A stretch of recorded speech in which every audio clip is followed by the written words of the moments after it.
మాట బంగారు మాట బైబిల్లో యేసు మాట. దయచేసి కూర్చోండి. 8:40 కావస్తుంది. 9:40 కల్లా ముగించడానికి ప్రయత్నం చేస్తాం. అర్థమవుతుందా?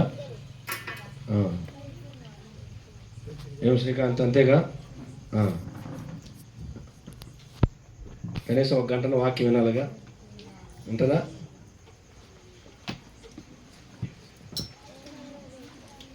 మేమేం వచ్చాం కానీ చెప్పిన టైంకి మీరే అన్ని రెడీ కాదు. సమయంలో దేవుని వాక్యం నుండి కొన్ని మాట చదువుకుంటాము.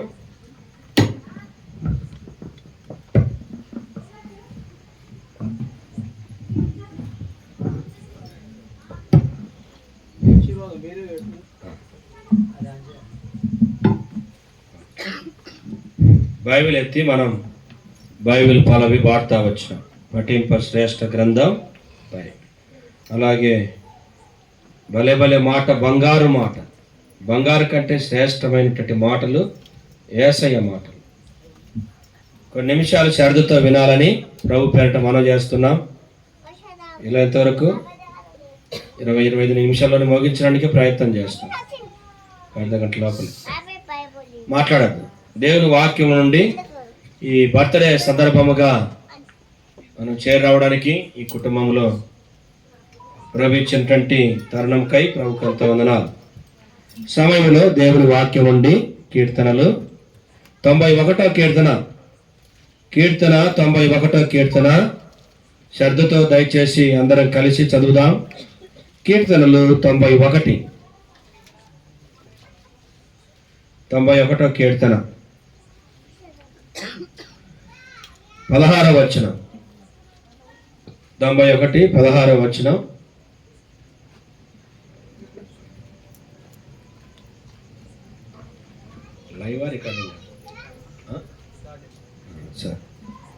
దేవుని యొక్క వాక్యంలో 16వ వచనం 91:16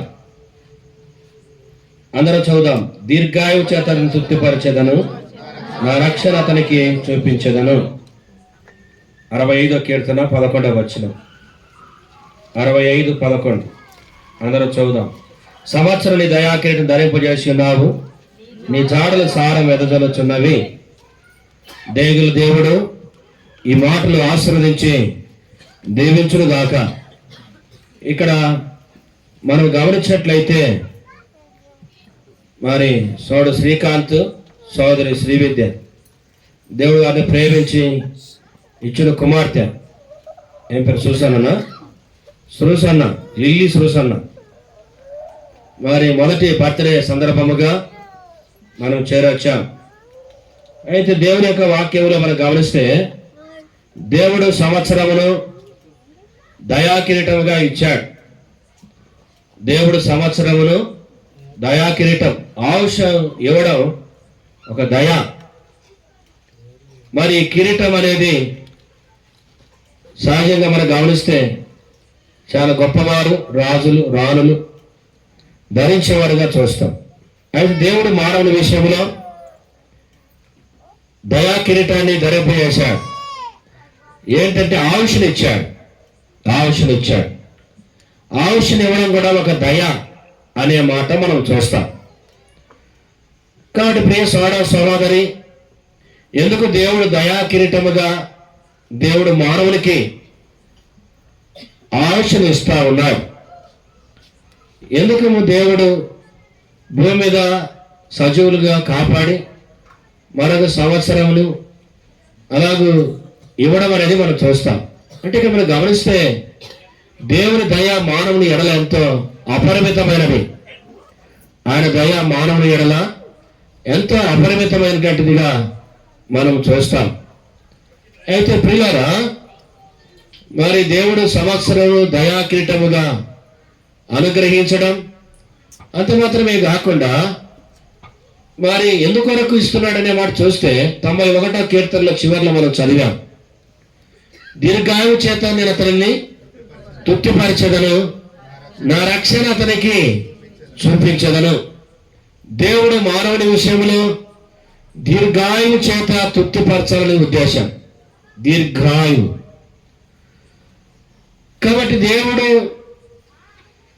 దీర్ఘాయువు అంటే భిక్షపతి గారు చాలా కాలం మన తాతయ్య భిక్షపతి గారు ఎంత వృద్ధుడైన ఇంకా కూడా వృద్ధుడు. అట్లా అంటే దీర్ఘాయువు అటువంటి చాలా సంవత్సరాలు అనేది మనం చూస్తాం. దేవుడు సంవత్సరాన్ని దయాకిరీటం ఇస్తున్నాడు. మరి ఎందుకొరకు అనే మాట చూస్తే అక్కడ ఒక మాట రాయబడుతుంది.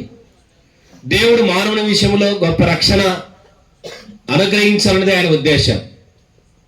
దేవుడు మానవునికి రక్షణ ధరింపజేస్తున్నాడు. దీర్ఘాయువుతో పాటు కూడా దేవుడు మానవునికి రక్షణ అనేది ఇవ్వాలనేది ఆయన ఉద్దేశం. 65వ కీర్తనలో మనం గమనిస్తే 11లో సంవత్సరం దయాకిరీటం ధరింపజేసి ఉన్నావు, నీ జాడలు సారము వెదజలుచు. నీ జాడలు సారం, సారభరితమైన జీవితం, అదే సారముతో నింపబడట. దేవుడు మరి సురసన్నాను, లిల్లీ సురసన్నాను సారభరితమైన జీవితంతో ఉంచాలని కోరుతున్నాడు. కాబట్టి దేవుడు దీర్ఘాయువు ఇస్తున్నాడు, ఆయుష్ని ఇస్తున్నాడు, సంవత్సరాన్ని ఇచ్చాడు. ఎందుకొరకు? మరి మొదటి సంవత్సరము అయిపోయి ఇప్పుడు ఎన్నో సంవత్సరానికి వెళ్తా ఉంది, 2లోనికి తీసుకురాబడతా. అంటే వర్ధిల్లడం. మరొక సంవత్సరం, మరొక సంవత్సరం, మరొక సంవత్సరం, అట్లా.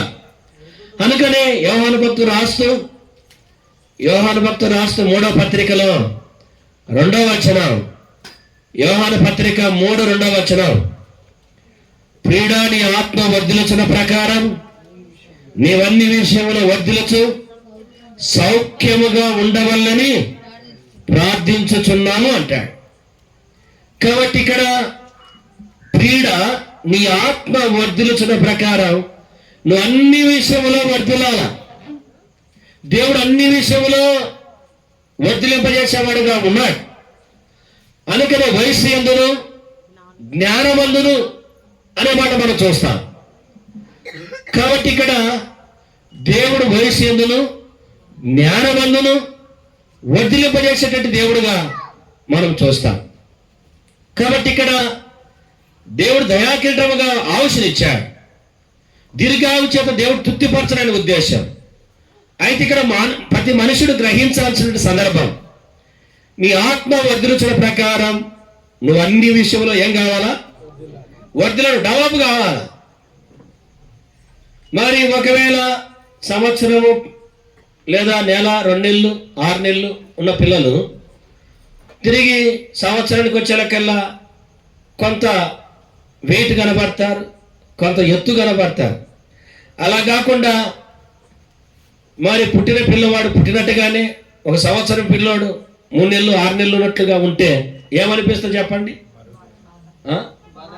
బాధ అనిపిస్తుంది. అరే గ్రోత్ ఏమి లేదనిపిస్తుంది, ఎదుగుదల లేదనిపిస్తుంది, బాధపడతారు కదండి. మరి సంవత్సరం అయిపోయింది, ఇంకా వచ్చే సంవత్సరానికి ఇంకా అంత ఎత్తు పెరగడం, ఇంకా 3 ఏళ్ళు వచ్చితే ఇంకా ఎత్తు, 4, 5 అట్లా దీర్ఘాయువు అనగా వృద్ధాప్య దశకు వచ్చేలకల్లా అట్లా వయసులో ఎలాగైతే వర్ధిల్లుతారో అలాగే భౌతికంగా ఎలాగ వర్ధిల్లుతారో ఆధ్యాత్మికంగా కూడా మరి ప్రతి కుటుంబాలు, ప్రతి వ్యక్తులు వర్ధిల్లాలని దేవుడు కోరుతా ఉన్నాడు. వర్ధిల్లుట ఒక 3 తలంపులు లేదా 3-4 విషయాలు మీకు గుర్తు చేయని కోరుతున్నా. ఎందులో వర్ధిల్లాలా, ఎందులో మనము వర్ధిల్లాలని దేవుడు కోరుతా ఉన్నాడు అనే మాట గమనిస్తే, ఇప్పుడు వయసు పెరుగుతుంది, మరొక సంవత్సరానికి ఆ బిడ్డ వర్ధిల్లినట్టు అర్థం.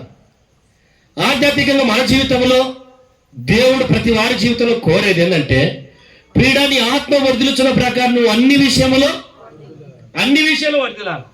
ఏం చేయాలి చెప్పండి? భౌతికంగా వర్ధిల్లాలా, చదువులో వర్ధిల్లాలా, ఉద్యోగంలో వర్ధిల్లాలా, అలాగే దేవుని గురించిన లక్ష్యంలో విషయంలో కూడా వర్ధిల్లాలా, ఆత్మీయంగా వర్ధిల్లాలా, ప్రభులో వర్ధిల్లాలా. ఎన్నో విషయాలు ఉన్నాయి. అయితే దేవుని వాక్యంలో 4-5 సంగతులు గమనిస్తాం. చూడండి, ఇక్కడ మనం గమనించినట్లయితే కొలసీయులకు రాసిన పత్రిక 1వ అధ్యాయము 12వ వచనం. 12వ వచనం అంటే కలిసి ఉన్నాయి 9. 12 చివరి భాగం. 12 అంటే చివరికి రావాలి. ఇక్కడ చూడండి, లేదా 10 మధ్యలో మనం చూస్తాం, మధ్యలో గమనిస్తాం. దేవుని విషయమైన జ్ఞానమందు, చెప్పండి, దేవుని విషయమైన జ్ఞానమందు అభివృద్ధి పొందుచు. చాలు. మొదటిది, ప్రియుడా, నీ ఆత్మ వర్ధిల్లుచున్న ప్రకారం నీవు అన్ని విషయంలో వర్ధిల్లాలా. ఎందులో వర్ధిల్లాలా అనగా దేవుని విషయమైన జ్ఞానమందు వర్ధిల్లాలా. దేవుని జ్ఞానము లేకుండా, దేవుడు లేకుండా నువ్వు ఎన్ని విషయాలు వర్ధిల్లినా అంతా కూడా సున్నానే. గుర్తుపెట్టుకోవాలి. ఒకవేళ భౌతికంగా మనం వర్ధిల్లినా యేసు ప్రభు లేకపోతే ఏం ప్రయోజనం? కాబట్టి యేసు క్రీస్తును గూర్చిన జ్ఞాన విషయంలో నువ్వు అభివృద్ధి చెందాలా. ఇది మొదటి తలంపు. ఇక్కడ మనం గమనిస్తే ఏముంది ఇక్కడ? దేవుని విషయమైన జ్ఞానమందు అభివృద్ధి పొందొచ్చు, అన్ని విషయంలో ప్రభువును సంతోషపెట్టినట్లు అంటే ఇక్కడ ఇది రెండో తలంపు, వేరే విషయం అవుతుంది. అయితే మనం గమనిస్తే దేవుని విషయమైన జ్ఞానములో ఏం చెందాలంట? అభివృద్ధి. జ్ఞానం అంటే యేసు ప్రభు. జ్ఞానం అంటే ఎవరు? భిక్షపతన గారు. జ్ఞానం అంటే ఎవరు చెప్పండి? యేసు ప్రభు. జ్ఞానం ఘోషిస్తా ఉంది, జ్ఞానం మాట్లాడుతూ ఉంది. జ్ఞానం అనగా యేసు ప్రభు. సామెతల గ్రంథం 3వ అధ్యాయం మొదటి నుంచి కొన్ని వచనాలు చదవండి. సామెతల గ్రంథం 3వ అధ్యాయం మొదటి నుంచి కొన్ని వచనాలు. నా కుమారుడా, నా ఉపదేశమును మరవకము, నా ఆజ్ఞలను హృదయపూర్వకముగా గైకొనము, అవి దీర్ఘాయువు, సుఖ జీవముతో గడుచు సంవత్సరములు, శాంతి నీకు కలుగచేయును, దయను సత్యమును ఎన్నడను విడిచి పోనీయకము, వాటిని కంఠభూషణముగా ధరించుకొనుము, నీ హృదయమును పలక మీద వాటిని రాసుకొనుము అంటారు. కాబట్టి ఇక్కడ నా కుమారుడు నా ఉపదేశం యేసు ప్రభు మాట్లాడుతున్నాయి. కాబట్టి జ్ఞానం మాట్లాడుతూ ఉంది, జ్ఞానం ఘోషిస్తూ ఉంది. 8వ అధ్యాయంలో కూడా జ్ఞానం ఘోషిస్తుంది అంటారు. అంటే మనం గమనించినట్లయితే ఈ జ్ఞానమందు అభివృద్ధి చెందాలి, అనగా యేసు ప్రభుల అభివృద్ధి. అందుకే చిన్ననాటి నుండి వారికి ఏం పోయాలో చెప్పండి. ఇప్పుడు మామూలు తల్లిదండ్రులు లేదా తల్లి ఏం చేస్తుంది? పుట్టిన బిడ్డకు కొంతకాలానికి చిన్న బిడ్డకి ఏం చేస్తారు? ఉగ్గు పోస్తారంటారు. ఇక్కడ పోతారో లేదో తెలియదు, పోతారమ్మా ఉగ్గు తెలుసు. అంటే చిన్ననాటి నుండి దేవుని వాక్యం వారికి పోయాల. ఏమ్మా శ్రీవిద్య ఎక్కడ ఉంది? అక్కడ ఉన్నామ్మా. చిన్ననాటి నుండి పిల్లలకి ఏం పోయాలంట? దేవుని వాక్యం. దేవుని వాక్యం అనే ఉగ్గు.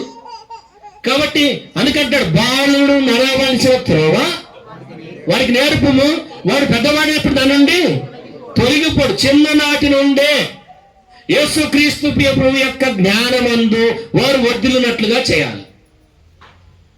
చిన్ననాటి అభీజం పడాల. చిన్ననాటి దేవుని గురించినటువంటి జ్ఞానం లేస్తున్నప్పుడు, కూస్తున్నప్పుడు, నడుస్తున్నప్పుడు దేవుని గురించిన మాటలు చెప్పాలి, దేవుని గురించి పాడాల. వాళ్ళు తినిపిస్తా, మాట్లాడతా, పాండాపుతా, లేకుంటే తినిపిస్తా, లేకుంటే వారు బుజ్జగించినప్పుడు, పండుకొని నిద్రపించినప్పుడు దేవుని గురించిన మాటలు చెప్పాలా. ఏం చెప్పాలా?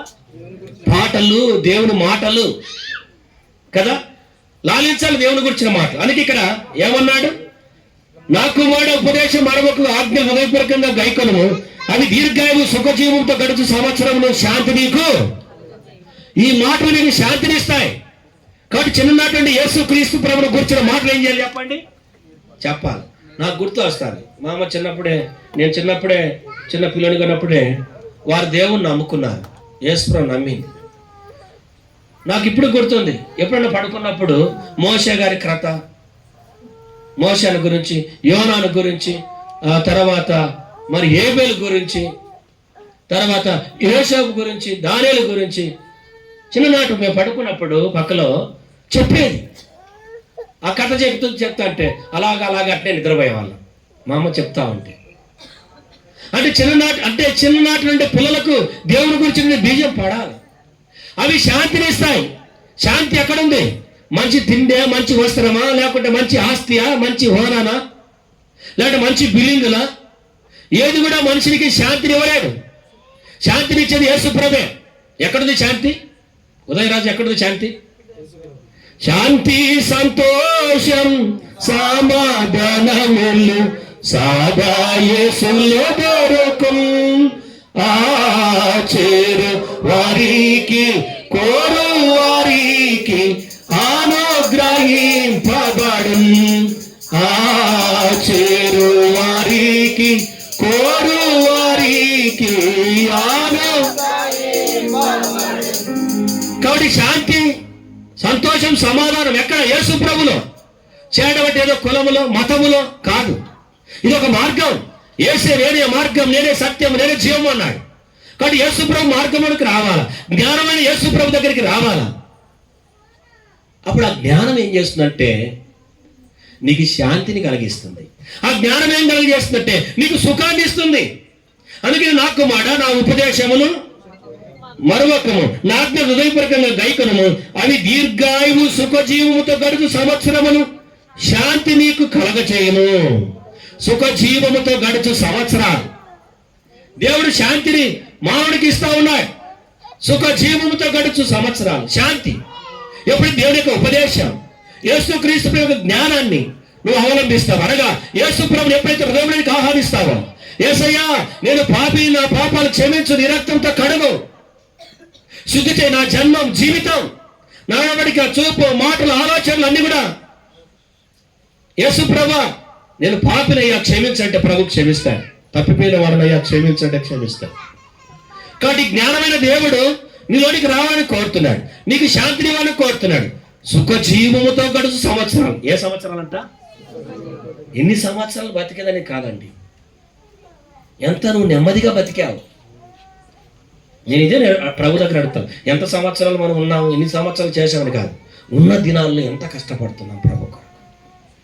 అది ప్రియ సోదర సహోదరి, నీ జీవితంలో, కుటుంబ జీవితంలో, వ్యక్తిగత జీవితంలో మరి ఈ యొక్క శాంతిని నెమ్మదిని పొందాలంటే ప్రభు యొక్క ఉపదేశమందు, జ్ఞానమందు నువ్వు అభివృద్ధి చెందాలా. యేసు ప్రభు జ్ఞానం అని చూపించబడుతుంది. యేసు ప్రభు లేకుండా నువ్వు ఎంత అభివృద్ధి చెందినా అంతా కూడా వేస్ట్ అయిపోతుంది, వ్యర్థం. అందుకే దేవుని యొక్క ఉపదేశం అది దీర్ఘాయువును అంటే నిన్ను వృద్ధాపరిస్తుంది. జకర్యా గ్రంథం 8వ అధ్యాయం 4వ వచనం 5వ వచనం. జకర్యా గ్రంథం 8వ అధ్యాయం చదవండి బిగ్గరగా. సైన్యములకు అధిపతి యెహోవా సెలవిచ్చుచున్నదేమనగా అందరూ వృద్ధాప్యములుగా దీర్ఘాయువు చేత కర్రపట్టుకొని వృద్ధులేమి వృద్ధురాలేమి ఇంకాను దేవుని మందిర వీధులలో ఏం చేస్తారంట? యెరూషలేము అంటే దేవుని మందిర వీధులలో కూర్చుందరు. ఆ పట్టణపు వీధులలో ఆటలాడుకునే మగపిల్లలతో ఆడపిల్లలతో ఏమైందంట? అమ్మ ఎంత మంచి మాట. అమ్మ పిల్లలు, మగపిల్లలు, ఆడపిల్లలు లేదా పిల్లలు ఆడుకుంటా ఉంటే తల్లిదండ్రులు ఎంత సంతోషిస్తారు కదా. ఆ పట్టణం నింపబడాలా, దేవుని రాజ్యం నింపబడాలా, మగ పిల్లలతో నింపబడాలా, ఆడపిల్లలతో నింపబడాలా, దేవుని మందిరంలో కూడా. కాబట్టి వృద్ధాప్యం, నిండు వృద్ధాప్యం. దీర్ఘాయం అంటే కర్ర పట్టుకొని నడుచుకుని ఏ వయసు కలిగేవారు? 70-80 ఏళ్ళు వస్తే ఏం చేస్తారు? కర్ర పట్టు అంతరు అటువంటి వృద్ధాప్య దేశ. అది దీర్ఘాయువు. అలాంటి దీర్ఘాయువు చేత నింపుతున్నాడు, అలాంటి ఆవుషి చేత నింపుతున్నాడు. ఆ పట్టణపు వీధులలో ఆటలు ఆడుకున్నటువంటి మగ పిల్లలతో ఆడపిల్లలు నింపబడాలా. ఇంట్లో పిల్లలు లేకపోతే పెళ్ళి 1-2 అయిపోయింది, 3 అయ్యో పిల్లలు ఉంటే బాగుండు కదా, బాగుండు కదా, బాగుండు కదా. మా పిల్లలు కూడా వారిని నిన్ను చూసి అరే మా ఇంట్లో కూడా ఇలా ఆడుకుంటా ఉంటే, ఎగురుతూ ఉంటే, నడుస్తూ ఉంటే మాకు కూడా ఎంత ఆనందం కదా అనుకోరా తల్లులు తండ్రులు? బాగుతే పిల్లలు లేని వారు అనుకుంటారా? అనుకోరా చెప్పండి. వాళ్ళు వీళ్ళని చూసి అనుకోరమ్మా? అనుకుంటారు. తాతయ్యలు అనుకుంటారు, అమ్మమ్మలు అనుకుంటారు, అమ్మలు అనుకుంటారు. దేవుని ఉద్దేశం నింపబడుతుంది పట్టణం. దేవుని ఉద్దేశం ఆటలు ఆడుకునేటువంటి వారితో, మగపిల్లలు ఆడపిల్లలతో నింపబడాలి దేవుని సంఘం అంతా కూడా. కాబట్టి ఇక్కడ అదే దీర్ఘాయువు అంటే. అందుకే ఈ దీర్ఘాయువు చేత నింపబడాలంటే చిన్ననాటి వారి ఉపదేశం వినాలా, చిన్ననాటి వారికి దేవుని మాటలు చెప్పాలా. ఏం చెప్పాలా? దేవుని మాటలు, దేవుని ఉపదేశం. అందుకని ఇక్కడ కొలసీయుల రాసిన పత్రిక 1వ అధ్యాయం 9 నుంచి 12 మధ్యలో ఏముంది చూడండి. 12వ అక్కడ చూడండి. యేసుక్రీస్తు జ్ఞానమందు ఏం చేయాలంట? అభివృద్ధి పొందొచ్చు. చాలు. యేసుక్రీస్తు యొక్క ఏ జ్ఞానం చెప్పండి? యేసుక్రీస్తు యొక్క జ్ఞానం. అందుకని దేవుని విషయమైన జ్ఞానమందు అభివృద్ధి పొందొచ్చు. దేవుని విషయమైన జ్ఞానములో అభివృద్ధి చెందాలి. లోక జ్ఞానం వస్తుంటది. ఏ జ్ఞానం అంటే చెప్పండి? లోక జ్ఞానం. వాడు స్కూల్కి పోయొచ్చాడు, స్కూల్కి పోయి మళ్ళీ ఇంటికాడికి వచ్చాడు, చదువు ఆడి చదువు కదా. ఈ చదువు చదువు చదువు అని చెప్తా ఉంటాం కొన్నిసార్లు. మంచిదే చదవాలని, చదవద్దని కాదు కదా. మరి లోక సంబంధంగా జ్ఞానం సంపాదించుకునే దాని కొరకు ఎన్నో చదువుతూ ఉంటాం. కానీ దేవుని వాక్యం వారు చిన్నట్లు చదవాలి, నేర్పించాలి. అందుకే ఇక్కడ దేవుని కూర్చిన జ్ఞానంలో అభివృద్ధి. దేంట్లో అభివృద్ధి చెప్పండి? దేంట్లో చెప్పండి? లోక తెలివి మస్తుగా ఉంటుంది, లోక నాలెడ్జి, లోక సంబంధమైన జ్ఞానం మస్తుగా ఉంటుంది. కానీ దేవుని జ్ఞానం కొంచెం కూడా ఉండదు. ప్రార్థన చేయండి అంటే ప్రార్థన చేయరు, ఆరాధన చేయండి అంటే ఆరాధన చేయరు కదా. దేవుని మందిరానికి రామంటే రారు, దేవుని కొరకు జీవించమంటే జీవించరు, దేవునికి ఏదైనా పరిచయం చేయాలంటే చేయరు. చాలా మంది కొంతమంది అట్లా ఉంటారు.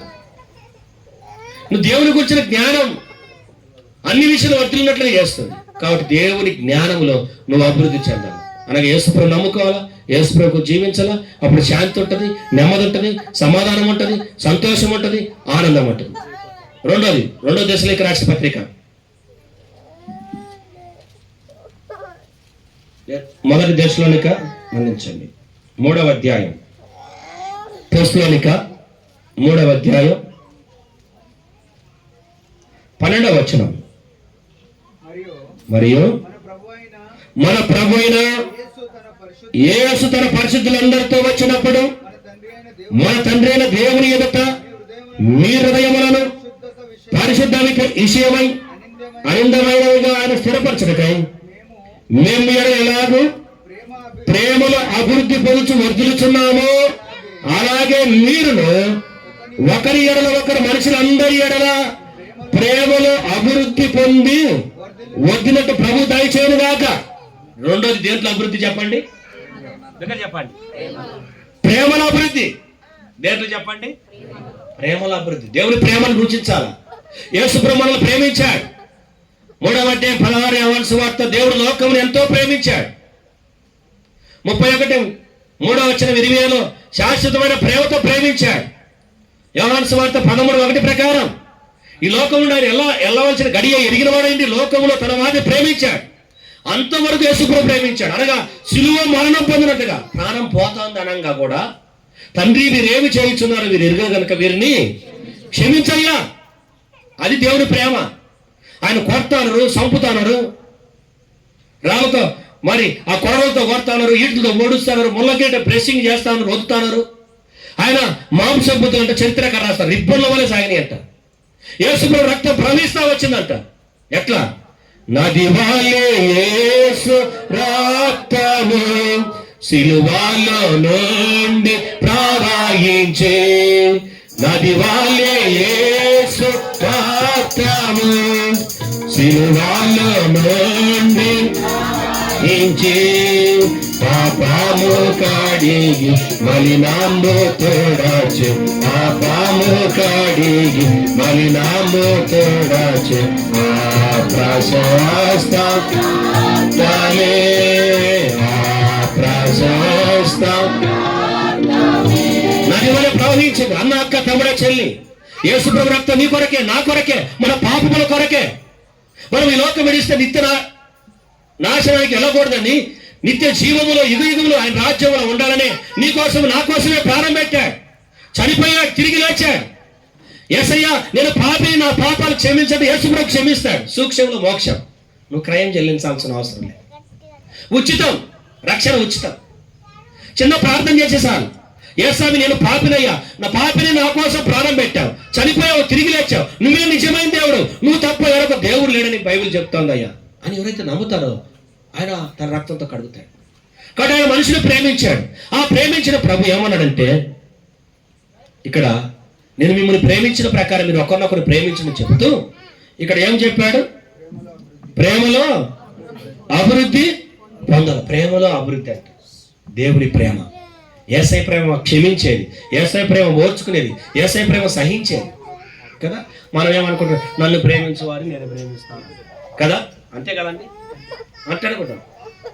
మా భాషలో ఒకటి ఉంది అక్కడ. ఇక్కడ ఏమంటారు, ఇదిగోమ్మ పుల్లగూర అంటే ఇదిగమ్మ తీయగూర అంటారంట మా ఏరియా అక్కడ. అలాగే ఇక్కడ ఏమంటారమ్మా, కప్పనా సప్పకూరనా ఏదో లేదు అట్లా అంటారు కదా.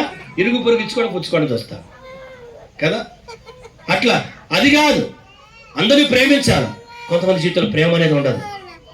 వాళ్ళు ఏం చేస్తారు, నేను నా కుటుంబం నా పిల్లలు అని మేము తప్ప గిరగీసుకుంటారు. మేము తప్ప ఎవరులే, ఇరుగులే పొరుగులే కదా, ఎవరు ఉండదు. అట్లా ఉండకూడదు. నువ్వులో ప్రేమ ఉండాలా, ప్రేమలో నువ్వు అభివృద్ధి చెందాలా, ప్రేమలో విస్తరించాలా. కాబట్టి దేవుడు మనల్ని ప్రేమించాడు. పేతురు రాసిన 2వ పత్రిక మాట్లాడద్దు 3వ అధ్యాయం 12వ వచనం 3:12.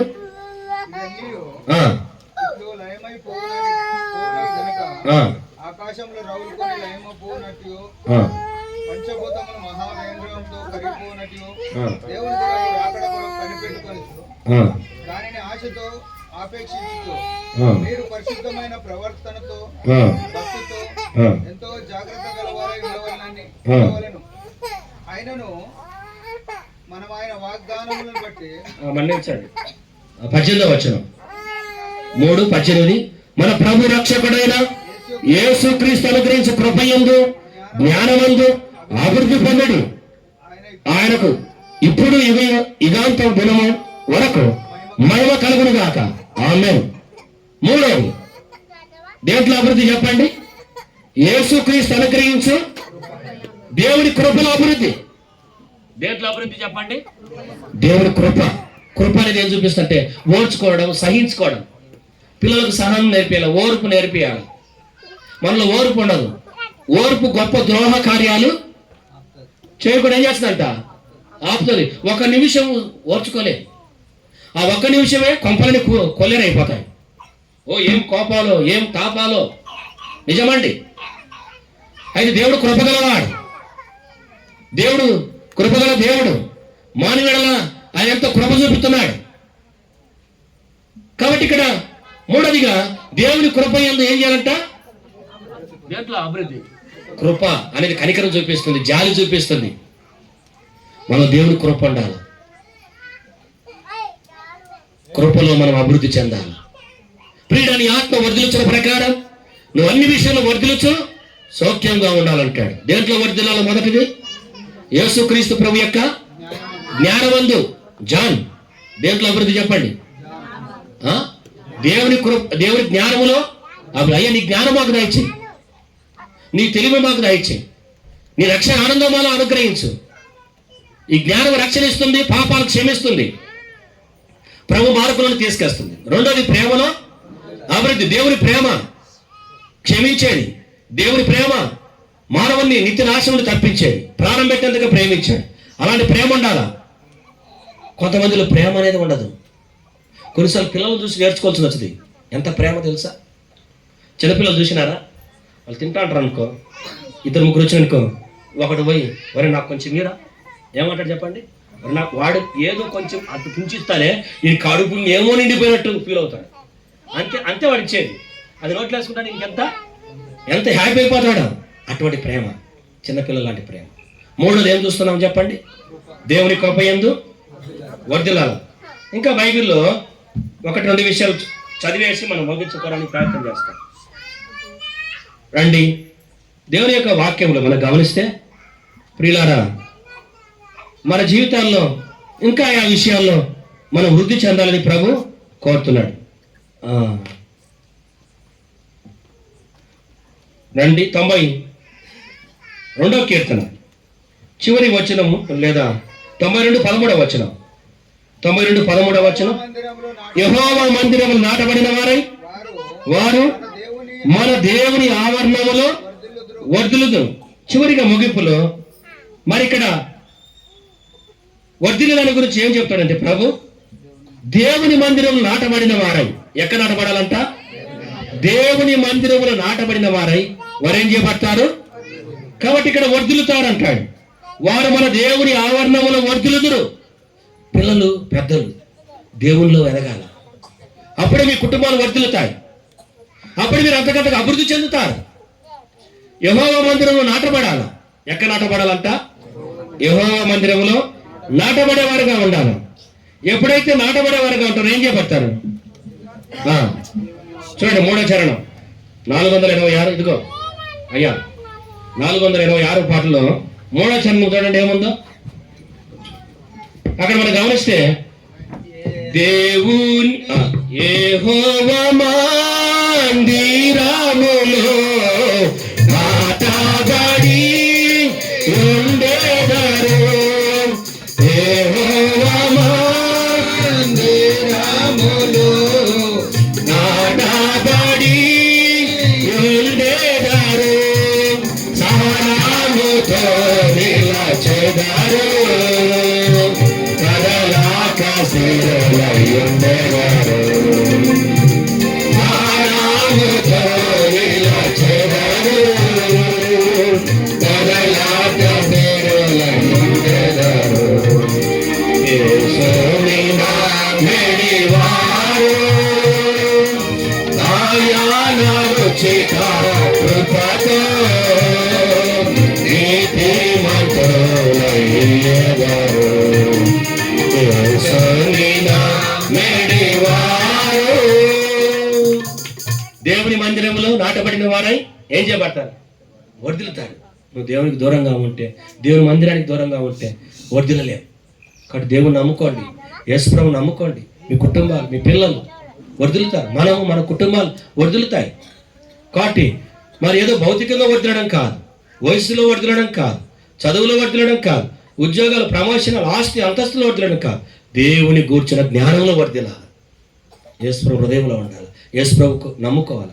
అప్పుడే సుఖజీవంతో గడిచిన సంవత్సరాలు, శాంతి, దీర్ఘాయం ఇస్తాడు. వృద్ధాప్యం, నిండు వృద్ధాప్యం, ఆటలాడుకుంటే ఆడపిల్లలతో పట్టణం అంతా నింపబడుతుంది, ఇల్లంతా నింపబడుతుంది. అలాంటి జీవితం కలిగి ఉండాలని ప్రభు కోరుతున్నాడు. దేవుని జ్ఞానములో వర్ధిల్లాలి, దేవుని ప్రేమలో వర్ధిల్లాలి, దేవుని కృపలో వర్ధిల్లాలి. ఇవన్నీ ఎప్పుడు జరుగుతాయంటే నువ్వు దేవునితో నాటబడినప్పుడు. నీ పిల్లలు చిన్ననాటి నుండే సండే స్కూల్లో, మందిరంలో అట్లా దైవికంగా. కాబట్టి దేవుడు ఇక్కడ దీర్ఘాయువు చేత తృప్తిపరుస్తున్నాడు. 91వ కీర్తనలో దీర్ఘాయువు చేత అతనిని ఏమన్నాడు చెప్పండి? తృప్తిపరచగలను, నా రక్షణ అతనికి చూపించాడు. కాబట్టి దేవుడు గొప్ప రక్షణ ఇస్తాడు, పాప క్షమాపణ ఇస్తాడు. యేసుప్రభువు నెరగండి, ఆయన మనందరి కొరకు వచ్చాడు, ప్రాణం పెట్టి చనిపోయి తిరిగి లేచాడు. అలాగే మరి విడన కూడా, మరి సురోసనాన్ని కూడా, లిల్లీ సురోసనాన్ని కూడా దేవుడు దీవించును గాక. 9వ అధ్యాయం 11వ వచనం ప్రకారం సామెతలు, నా వలన నీకు దీర్ఘాయువు కలుగును, నీవు జీవించు సంవత్సరములు అధికము. దేవుని వలన దీర్ఘాయువు చేత ప్రభు నింపును గాక. అలాగే కీర్తన 65:11, దయతో దేవుడు నింపును గాక. ప్రార్థన చేస్తాం.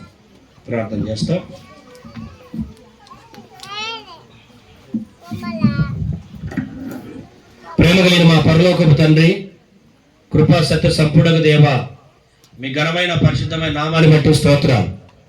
భిక్షపతన్న అక్కగారిని బట్టి స్తుతిస్తున్నాం. వారికి ఇచ్చిన పిల్లలు ఉదయరాజు కుటుంబాన్ని బట్టి వందనాలు.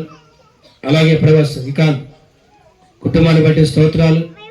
శ్రీవిద్యను బట్టి స్తుతిస్తున్నాం. వారికి ఇచ్చిన కుమార్తె లిల్లీ కొరకై ప్రార్థిస్తున్నాం. లిల్లీ సురోసన్న మరొక సంవత్సరం ప్రవేశపెట్టాం. స్తోత్రం. కీర్తన 45:11 ప్రకారం సంవత్సరం దయాకిరీటం ఇచ్చాం. 91వ కీర్తన ప్రకారం చివరి వచనం దీర్ఘాయువు తృప్తిపరుస్తా, రక్షణ చూపిస్తానన్నావు. అలాగే ప్రభా సుఖజీవితో గడు సంవత్సరం శాంతి నీ ఉపదేశం వినుట ద్వారా నీ ప్రియుల నీ ఆత్మ వర్ధిల్చిన ప్రకారం నువ్వు అన్ని విషయంలో వర్ధిల్లుచు సౌఖ్యంగా ఉండాలని సెలవిచ్చావు.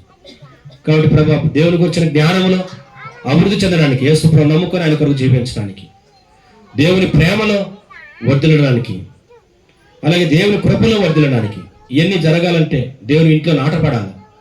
యెహోవా మందిరం నాటపడిన వారు మన దేవుని ఆవరణంలో వర్ధిల్లారని చెప్పబడింది. కాబట్టి ప్రభా ఆ చిన్ననాటి నుండి అంతకంతకు వర్ధిల్ల చేయండి. అప్పుడు దీర్ఘాయువు చేత తృప్తిపరచండి. దేవా పిల్లలేం పెద్దలేం తన భయభక్తులను యెహోవా ఆశ్రయించున్నాం. మీ ఆశీర్వాదాలతో నింపండి. చేరి వచ్చిన సహోదరులు సహోదరులు కుటుంబీకులు బంధువులు జ్ఞాపకం చేసుకో. రక్షణ వారికి రక్షణ దయచేయండి. నిజదేవుడిని మిమ్మల్ని ఎరిగి మీ కొరకు జీవించినట్టు సిద్ధపరచు. మీకే మహిమ ఘనత ప్రభావం చెల్లిస్తూ ఇచ్చిన తరుణాన్ని బట్టి స్తుతిస్తూ మమ్మల్ని మీకు అప్పగిస్తూ మా ప్రభువైన యేసుక్రీస్తు వారి నామమున ప్రార్థించి వేడుకుంటున్నాము తండ్రి. ఆమేన్. కూర్చోండి, అట్నే కూర్చోండి, పాట పాడుతూ ఉంటాం. తీసుకోండి.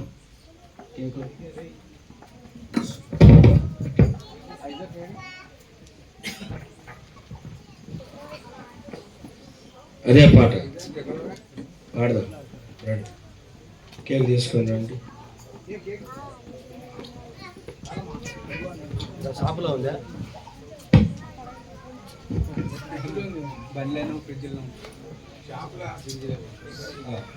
సరే, పాట పాడుతూ త్వరగా తీసుకొచ్చేసాడు, లేట్ కాకుండా.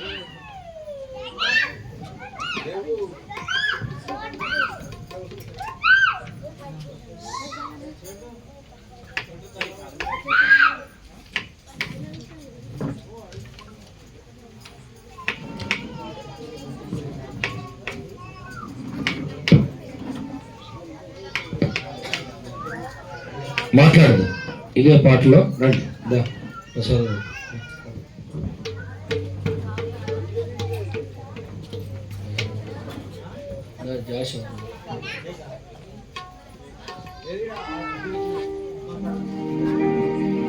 రెండో చరణము, 4వ చరణం, 2, 5వ చరణం అన్నమాట. 2, 5. యేసుని నమ్మెడి వారు ఆయన ఉచిత కృపతో నీతిమంతులయ్యెదరు.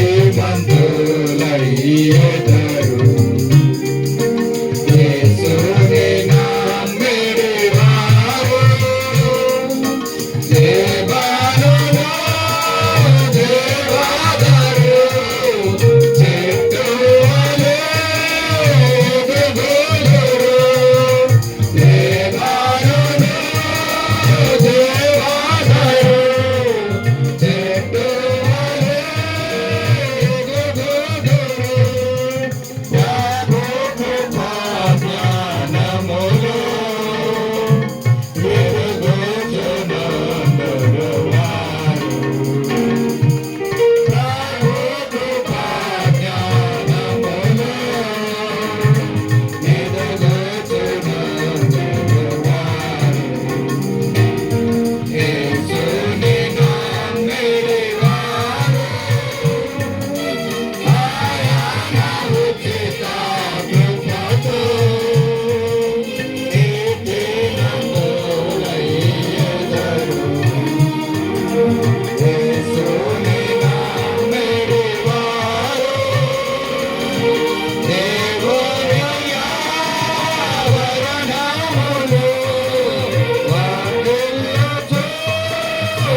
ప్రార్థన చేస్తాం లేకపోతే రండి ప్రార్థన చేస్తాం అంత తెలాడిస్తుంది. మరి నేను సోఫా సెట్ మీద పెట్టినా నాన్న ఎట్లా పెట్టింది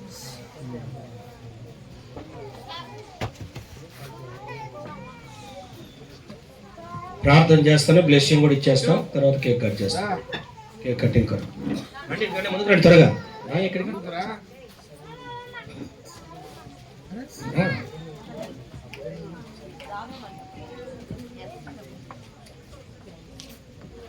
ఇది అయిపోయిందా?